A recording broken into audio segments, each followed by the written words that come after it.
Bismillahirrahmanirrahim.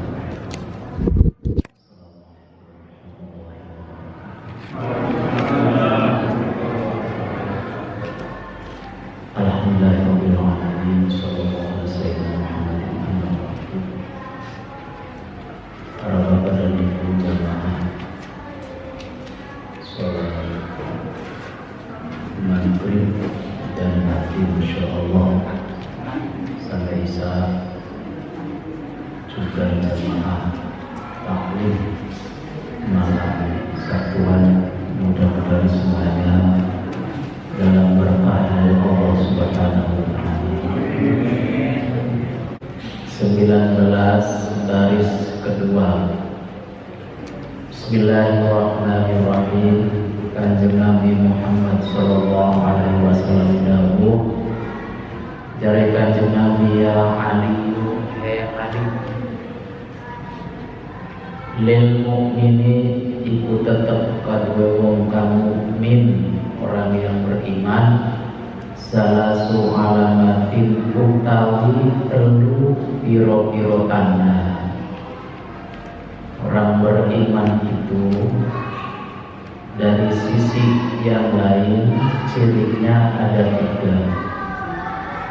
3. Yubadiru fi ta'atillahi, yubadiru age-age bersegera fi ta'atillahi, di dalam taat kepada Allah,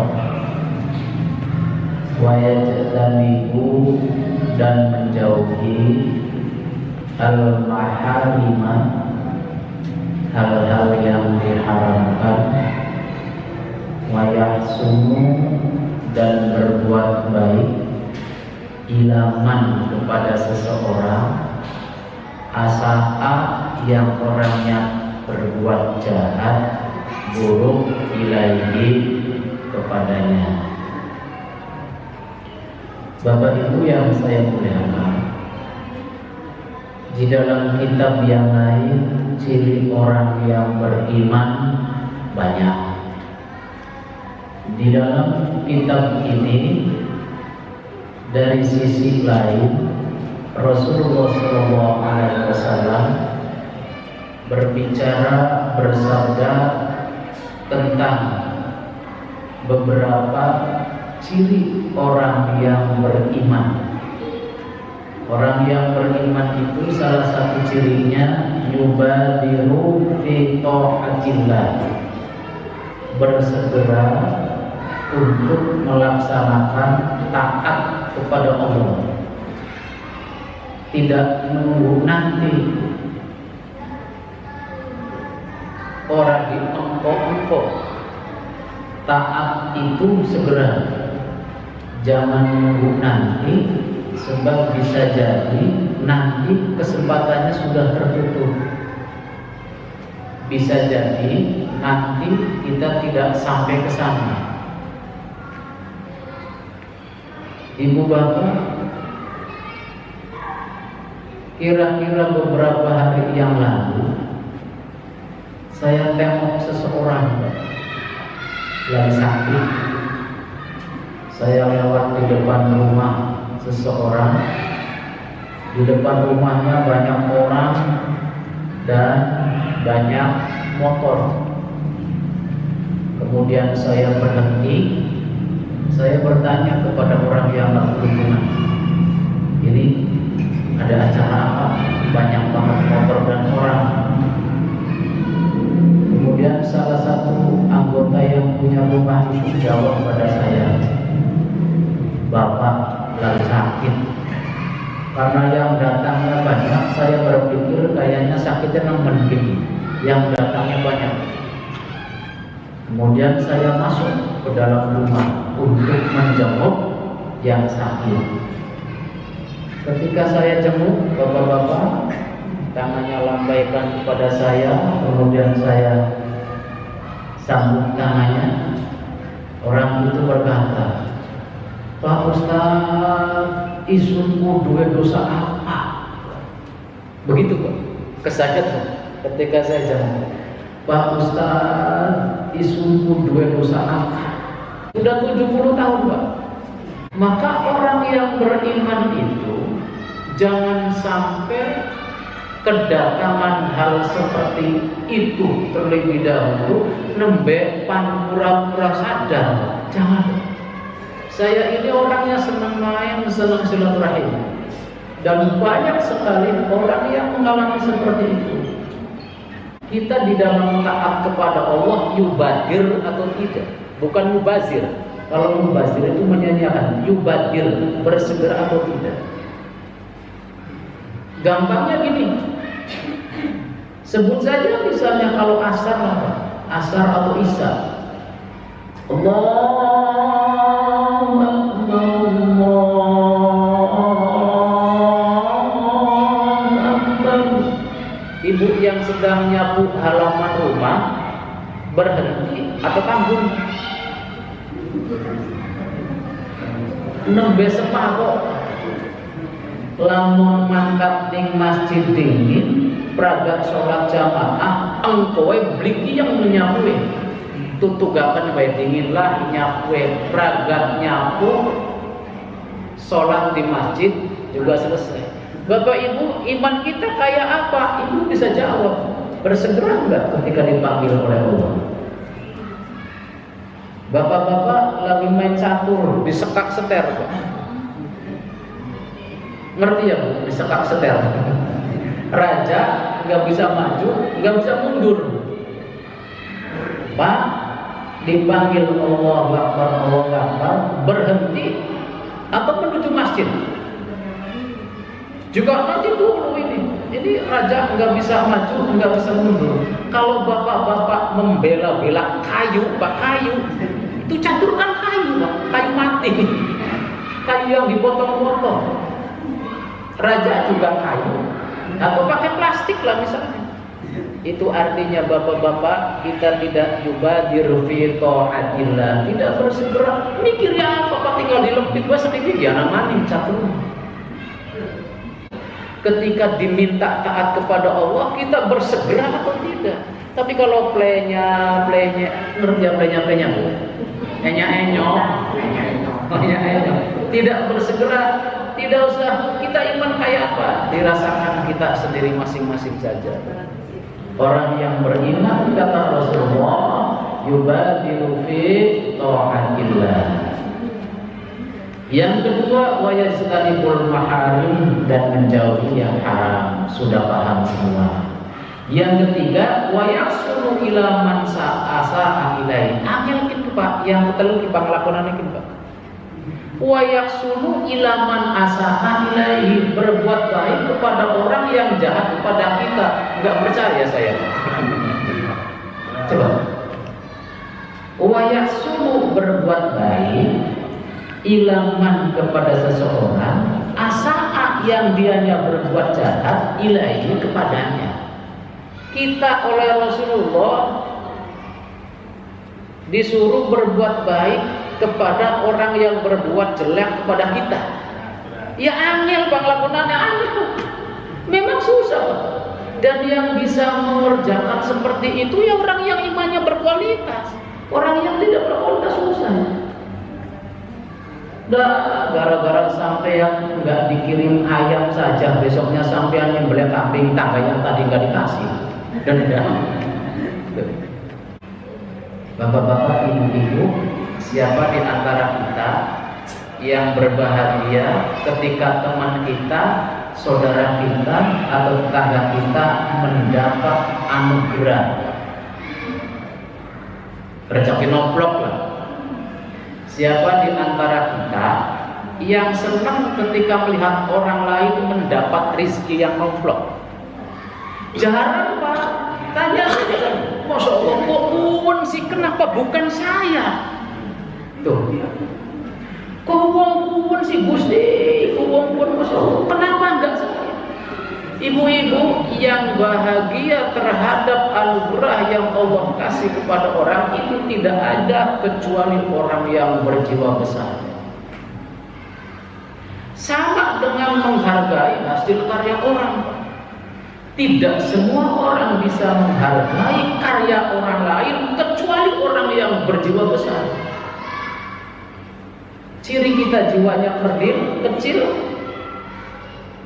Iya, hasilnya si anu sayang. Nah, anak kata-kata sayang tuh, itu tuh orangnya luar biasa. Tapi, bakal wis tapi itu. Apa maning bakal wis ngomong kata-kata wis pokoke. Sama bapak wis petuning pokoke gitu. Wis pokoke. Oleh karena itu, Bapak Ibu yang saya muliakan, apa yang disampaikan oleh Rasulullah SAW ini bisa menjadi kaca bagi kita semua. Mukmin yang berkualitas bersegera meraih panggilan dari Allah Subhanahu wa taala, taat kepada Allah. Yang kedua, menjauhi hal-hal yang haram. Yang ketiga, sing paling angel yang suruh ila man asata ilaihi, berbuat baik jadi bongkang jahat. Ya angel ya kan? Angel. Tuh. Yes. Ya Ali, wahai Ali. Walisafi, dan bagi orang yang dermawan, salah alamatin, ada 3 tanda. Yang pertama, al-afwu, memaafkan, indal miqdarati, pada saat dia bisa membalas. Indal miqdarati, pada saat dia mampu membalas. Lamun malas ku bisa, tapi memilih memaafkan daripada menendam, membalas.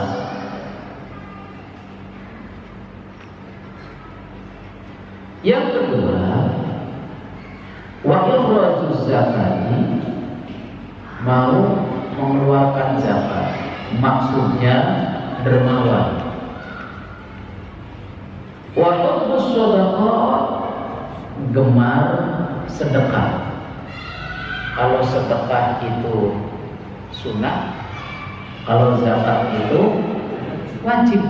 Kalau sudah disebut zakat, artinya dia mengerjakan kewajiban. Jadi kalau begitu, dia dermawan baik melalui jalan wajib ataupun jalan yang sunnah. Orang yang dermawan cirinya ada 3. Ini nomor satunya al-afwu indal miqdarati, memaafkan orang lain pada saat dia mampu membalas. Walasku bisa, tetapi lebih memilih memaafkan daripada membalas. Ini ciri orang yang dermawan. Saya nengok anak saya di pesantren. Saya waktu itu pakai mobil bak Super Carry merek lama. jadi sering mogok persis di tikungan jalan, di atasnya kuburan. Di tikungan jalan persis di atasnya kuburan. Dan sudah sore, jam 4:30. Saya otak-atik, yang dasar saya nggak ngerti mobil, Pak. Iya, beli mobil. Di Bumiayu kejadiannya. Itu ada supir angkot, Pak. Ada supir angkot. Pak Haji, mogok Pak? Iya. Melihat saya setengah jam masih utak-utak. Pak Haji masih belum jalan. Berhenti Pak, supir angkot berhenti. Pak Haji, saya bantu. Pak Haji pada bunyi. Pada tengah abah Mas Wil, pada tengah abah. Di otak-atik, Pak, ininya mati. Pak, berkenan enggak jika saya carikan bengkel? Dicari Pak bengkelnya. Dicariin oleh supir angkot, angkotnya ditunda untuk menolong saya. Dicariin Pak bengkelnya di rumah. Malam hari Pak, sudah sampai itu karena berjam-jam. Sampai habis maghrib. Ibu dan dedeknya, anak saya yang perempuan masih kecil. Ibu dan dedek, saya di sini punya ayah di sebelah sana, kira-kira 300 meter. Ibu dan anak ikut ke orang tua saya saja dulu. Jangan di sini Bu, ini daerah yang angker ini Pak. Ibu dengan anak saya dengan istri saya diantarkan ke rumahnya bapaknya dia, orang tuanya. Kalau dia rumahnya aja. Kemudian bengkelnya datang, Pak, ini apa namanya yang mati kuil tak apa kan Pak? Anak kuil-kuil gitu kan sih mobil tuh. Saya nggak apa, kuil tak apa? Pak, ini kuilnya mati. Oh, ayo Pak, ikut saya. Pak, saya diantar Pak malam-malam ke toko. Tokonya sudah tutup, digedor Pak oleh supir yang tadi. Digedor. Setelah digedor, saya mikir harganya 25.000. Ternyata waktu itu 250.000. Saya nggak mikir, dikira saya kuil itu murah. Ya, 25.000 lah kira. Dompet saya 25.000. Itu ibu bapak ditanya, Pak ini berapa? Harganya 250. Biar ada. Pak supir, saya bawa uang. Itu Pak, STNK-nya orang yang nolong saya ditaruh di toko Pak. Nanti biar saya utang dulu. Ini STNK mobil angkot saya taruh sini. Bapak saya ditolong, diantar, diutangi, dan utang terus sampai bulan depan yang saya nggak bawa uang. Bawanya cukup untuk bensin saja.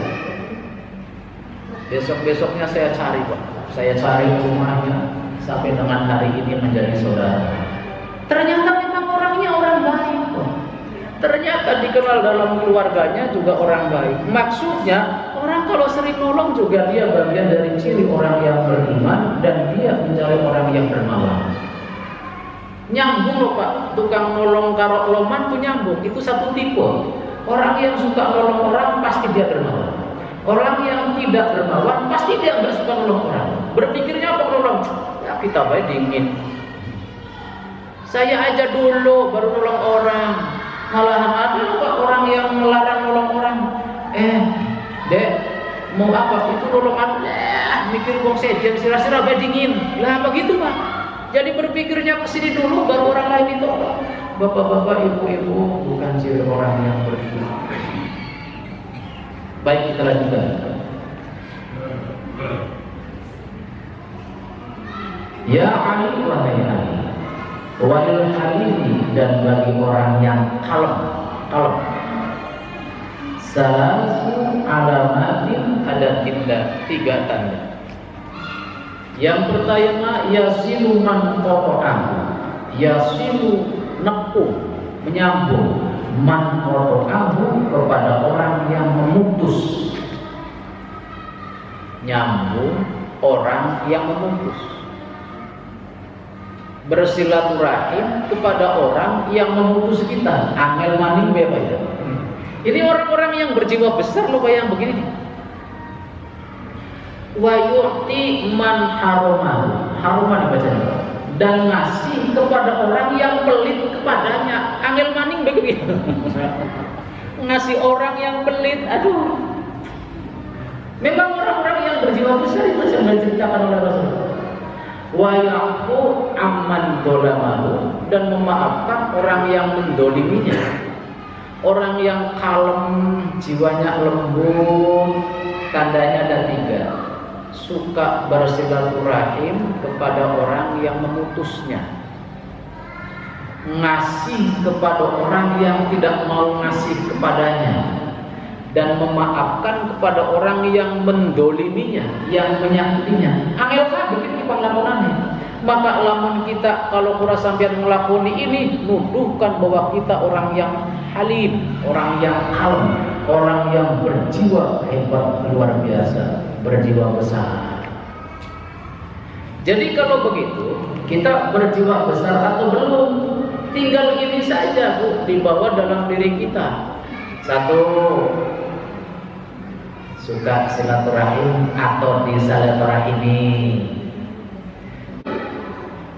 Emang ada orangnya itu ada. Apa mending kalau silaturahim bongkang yang tidak dikehendaki, tongol lah, raikian, dadak mules. Kedatangan tamu yang tidak dikehendaki, dadak mules. Barang wis silaturahim ngomong, kok kang tengkai punten melu repoti. Pandu 100.000 wae nyato dulu. Wis kok bakal bocah yen teki anggel sih menene nyato dulu.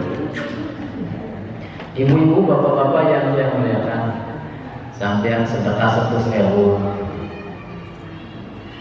ngasih uang 100.000 sedekah, ngutangi orang 100.000 Pak.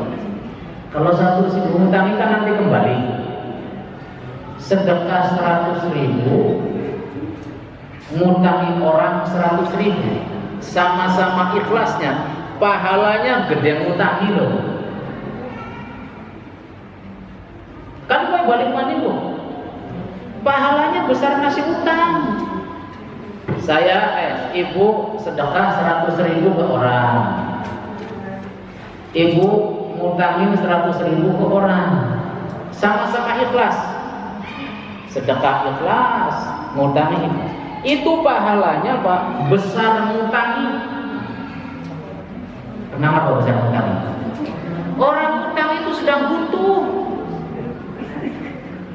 So, ibu-ibu ngasih uang ke saya Bu 100.000, saya bilang terima kasih Bu, cepet sugih ya Bu, kata saya.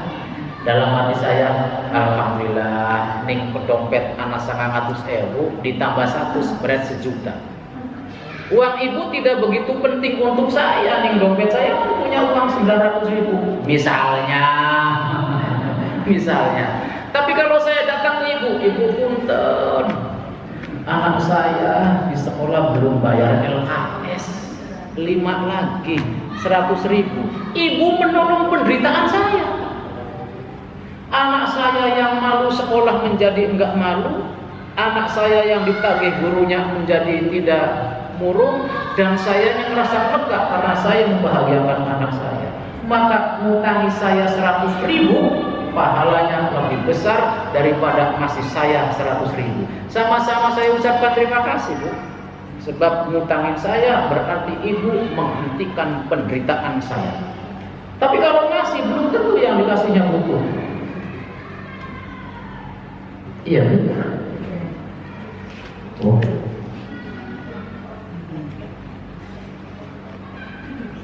Wa yu'ti man haramahu, ngasih orang yang medit kepadanya. Aja medit. Kalau medit itu tidak ada temannya. Kalau sakit nggak ada yang nengok. Kalau mati lah kasih nubung Pak. Orang medit nggak ada temennya. Kalau mati nggak ada yang nubung. Nanti kalau mati di kuburan mangkat dewek. Lah kasih gotong. Bahkan di masjid ada pengumuman inna lillahi wa inna ilaihi raji'un, telah meninggal si Anu. Siapa si Anu? Lah nembe mati takane. Kata orang tuh Pak. Tidak ada. Masya Allah Gusti, ahli masjid, ahli taklim, biasa duduk bareng dengan saya. Masya Allah, moga-moga husnul khotimah. Kalau yang baik lah Pak. Coba kalau nggak pernah kesini, nembe mati tak? Lah nembe mati tak? Udah segitu aja. Tidak terpikir saya mau takziah, saya mau nggak ada pikiran begitu. Coba kalau kita sering ketemu, Masya Allah, ya Allah, saya mau ketemu. Ya Allah, panjangkan umur saya dalam istiqomah. Ya Allah, moga-moga beliau diampuni dosa-dosanya. Adalah bulan. Kalau kita mendoakan begitu orang, insya Allah kita nanti didoakan orang lagi. Wa ya'fu amman dzalamahu, memaafkan orang yang menyakitinya. Ya, angel maning baik itu. Memaafkan orang yang menyakiti. Rada amin. Oleh karena itu, ini adalah sesungguhnya Bapak Ibu yang saya muliakan. Ini kitab cilik tapi isinya bagus banget, kata saya sih. Isinya bagus banget untuk barometer keimanan, kualitas ketakwaan kita. Mudah-mudahan kita semua bisa mengamalkannya. Amin. Demikian saja. Mudah-mudahan kita nanti bisa ketemu lagi. Bapak Ibu, moga-moga istiqomah. Ngaji aja mandek, walaupun hanya 1-2 kalimat. Ini doa, dosa Bapak Ibu sudah dimaafkan oleh Allah. Karena langkah kita menuju masjid, langkah-langkah pertama menghapus dosa. dosa, berikutnya derajat diangkat, berikutnya hapus dosa terus. Zaman depan sing istiqomah. Mengapunten ingkang kathah, Allahumma